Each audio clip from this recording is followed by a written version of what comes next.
housing assistance para sa mga biktima ng lindol sa Surigao del Sur ating tatalakayin kasama si Department of Human Settlements and Urban Development Undersecretary Randy Escolango. Yusek, magandang tanghali po.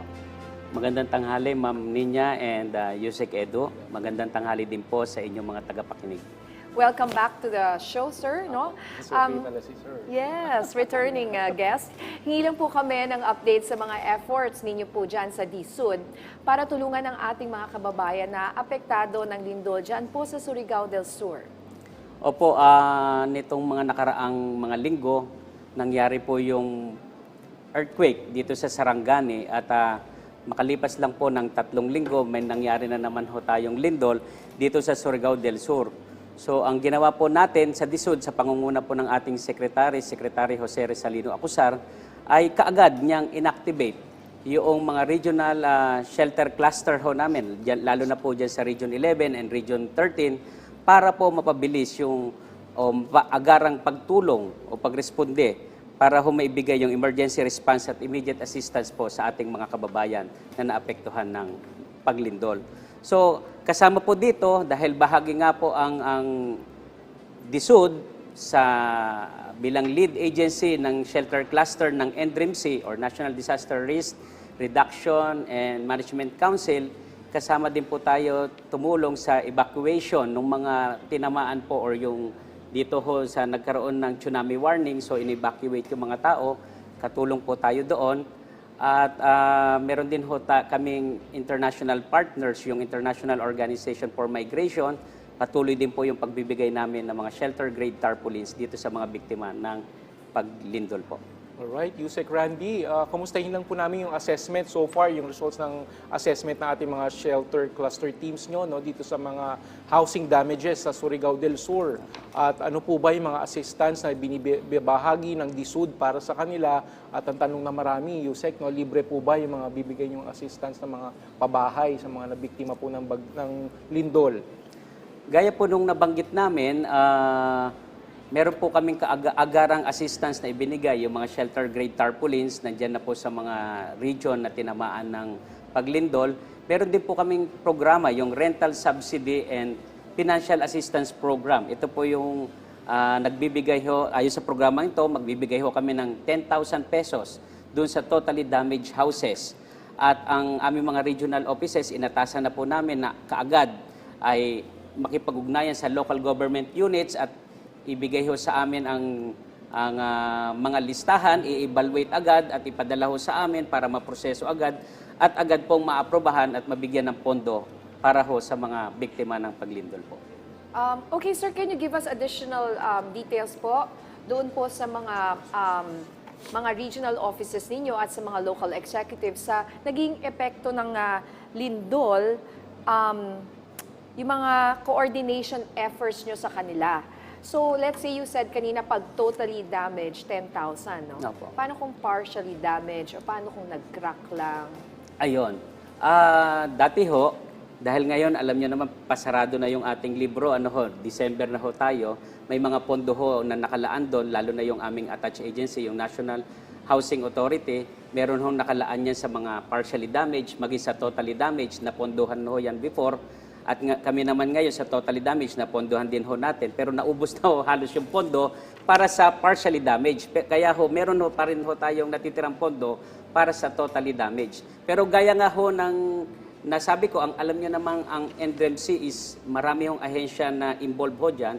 Kasama ang DSWD, kasama yung iba't ibang ahensya, ang DILG at DPWH. May mga iba't iba ho silang tulong na ibinibigay dito sa mga biktima ho ng mga disaster gaya po ng paglindol. Sa inyo, sa DSWD, matanong ko na rin si Yusek dahil nandito ka na, no? Ano naman yung efforts niyo para dyan? Tama yung sinabi ni Yusek Randy, part ang DSWD sa response cluster sa ating NDRIMC disaster response, at meron din kaming assistance na binibigay para sa mga kababayan po nating nasira ang kabahayan during the lindol nga po. Sa aming medyo mas malaki-laki sa amin kapag fully damaged yung bahay, 25,000 ang aming assistance. Wow. Ano? Pag partial, up to 10,000 ang nabibigay natin. So, talaga tulong-tulong naman. Ano? We regularly coordinate with DSUD. No? Alam ni Sir Randy, ni Yusek Randy yan, na partners tayo sa pagbaba dun sa field, pagtulong dun sa mga nabiktima ng lindol. Yes, going back to Yusek Randy, ano naman po maaaring itulong ng DSUD sa mga kababayan nating nais lumikas mula sa mga lugar na ito? Lalo pat marami sa ating kababayan na nakakaranas na ng trauma at sobrang takot dahil sa patuloy na nararamdaman mga aftershocks. Up to yesterday, may na-monitor po tayo ng aftershocks po mula dito sa Surigao po, Yusek Randy.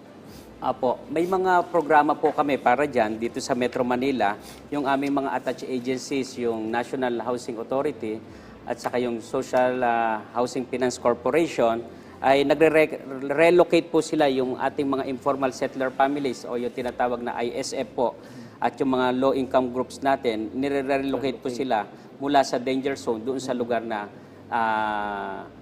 safe po sila. Ang tawag po dito yung in-city or near-city ng mga resettlement projects. Pero po, ang DSUD ay meron din pong programa, yung tinatawag na Pambansang Pabahay para sa Pilipino.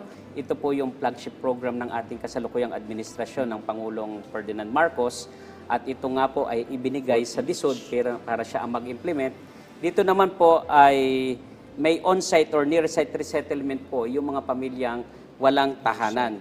Mula sa danger zone, may ilalagay po sila sa mga lugar na kung saan malapit to sa mga trabaho, malapit sa paaralan, malapit sa maayos na seguridad.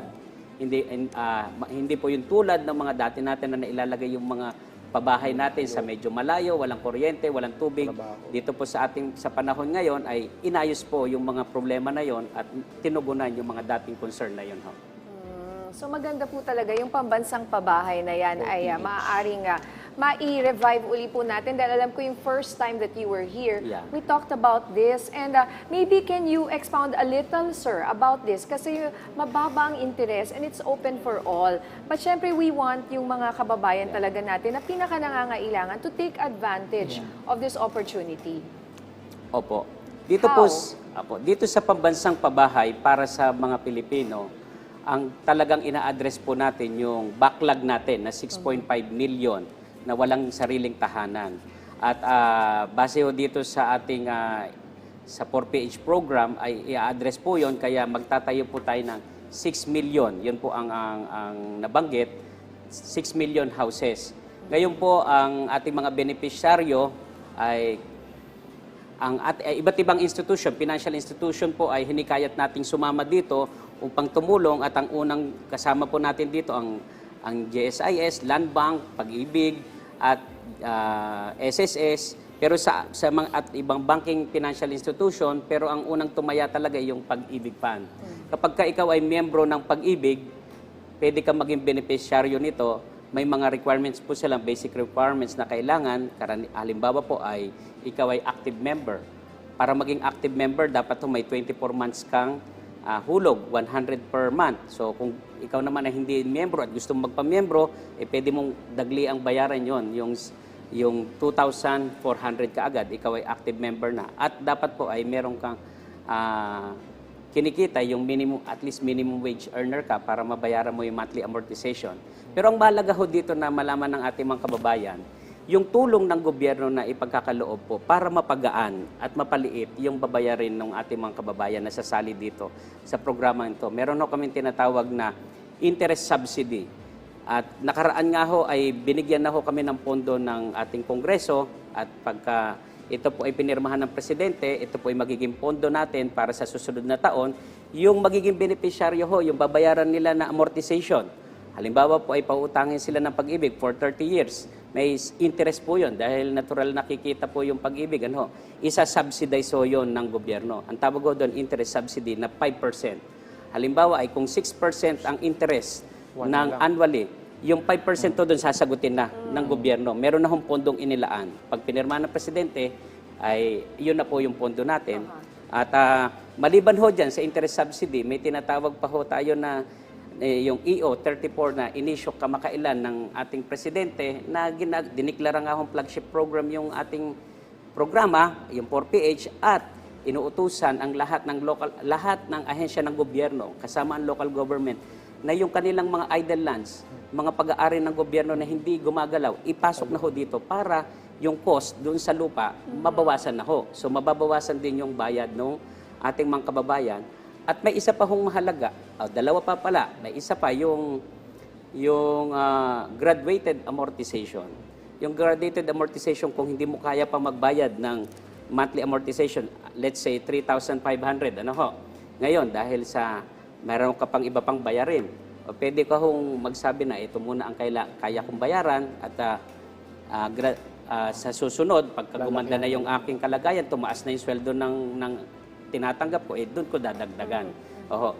At ang higit sa lahat, na pinakamahalaga ho sa lahat, na magpapababa ng aming ng babayarin, ito po ay kamakailan ay sumama na ang NEDA dito. Dineclare na po na ito na socialized housing. Dati po kasi ang socialized housing, mga nasa 780,000 lang dinideclare na socialized housing. Ngayon po ay yung aming programa sinama na sa socialized housing. Anong epekto po nito? Aba, yung tax implication po nito, nagiging tax exempt. So mababawas na naman ito sa mga gastusin, hanggang pababa ng pababa. At nag-iisip pang patuloy yung ating Secretary Jose Rizalino Acusar, para lalo pang mapababa ito at lalong makatulong talaga. At ito talaga ay matugunan yung talagang problema ng ating bansa sa pabahay. Yes, iba talaga pag may sarili kang bahay, nabibigyan po tayo ng dignidad, di ho ba? At tataas ang tingin ng ating mga kababayan sa kanilang mga sarili. Ngayon sir, eto lang, mabalik tayo sa mga danger zone, no? Tulad po yung mga nasa fault line at gusto nang lumikas sa mga ligtas na lugar. Opo. Ano po kaya ang pwedeng maitulong dito ng DSUD? Gaya nga po nung nabanggit ko nga ho, na yung mga attached agencies natin, meron na pong mga programa ngayon, yung NHA, at saka yung SHAPSI, nire-relocate po nila yung ating mga informal settler families doon sa in-city or near city. May mga resettlement project na po sila. At ito naman pong 4PH program, ang coverage po nito is pang buong Pilipinas, ito po ay applicable sa lahat. Hindi lang doon sa mga nasa danger zone, kundi sa lahat ng ating mga kababayan na maaring maka-avail nitong ating programa. Alright, Yusek, dito naman tayo sa Metro Manila. Kahapon, niyanig din ng lindol. Niyanig tayo ng magnitude 5.9 na lindol dito sa Oriental Mindoro. Ano naman po efforts ng DSUD para sa ating mga kababayang na apektuhan nito? Ayun nga po, gaya nga ho, nung nabanggit nyo kahapon habang nagmi-meeting ho kami, biglang lumindol, 5.9 po yata, no? Medyo malakas din. So agad ho, ang ginawa namin sa aming departamento, talagang lahat kami bumaba. At Bago yung building. lumayo Maganda dito pa, sa building. Maganda pa yung pero yung building. building niyo sir, in fairness, Bago, ang ganda ng building niyo, nadadaanan ko yan. Maganda pa, bago pa, kaya sabi namin matatag pa, pero hindi naman ho tayo pwedeng magpakasiguro dahil baka mamaya isunod-sunod, baka may mga aftershocks pa ho. Ano? So ang aming paalala ho, gaya nung ginawa namin kahapon, ay susunod ho tayo sa mga panawagan ng ating mga ahensya ng gobyerno, lalo na ng NDRIMC at ng ating ng OCD, yung Office of the Civil Defense. May mga paalala ho sila kapag dumarating ang mga ganitong sakuna, lahat po tayo makikinig at maging ready po sa lahat ng mga gagawin natin upang tayo po ay maligtas sa lahat ng mga sakuna na ganito.